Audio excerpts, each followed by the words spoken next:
আগস্টে শুধুমাত্র হাসিনাকে পতন করা হয়েছে, হাসিনা থেকে স্বৈরাচারী সরকারকে আমরা পতন করছি। এখনো আমরা এই দেশ সংস্কার করতে পারি নাই, এখনো আমাদের এই যুদ্ধ চলমান। যে কারণে আমরা বলি যে আবু সাইদ যুদ্ধ আমাদের শেষ হয়নি, আবু সাইদ মুগ্ধ শেষ হয়নি যুদ্ধ।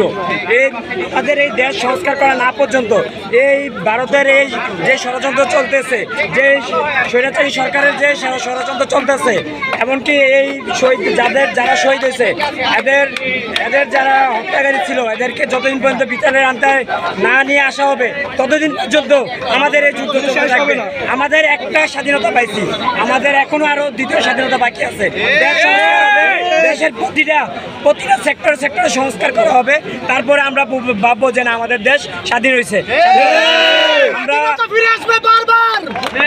দ্বিতীয় কোনো স্বৈরতন্ত্র যে আসবে না তার কোনো সিউরিটি নাই। এজন্য যতদিন পর্যন্ত এই প্রতিটা সেক্টরে আমরা সংস্কার নিয়ে না আসতে পারি ততদিন পর্যন্ত আমাদের এই আন্দোলন চলমান থাকবে ইনশাআল্লাহ।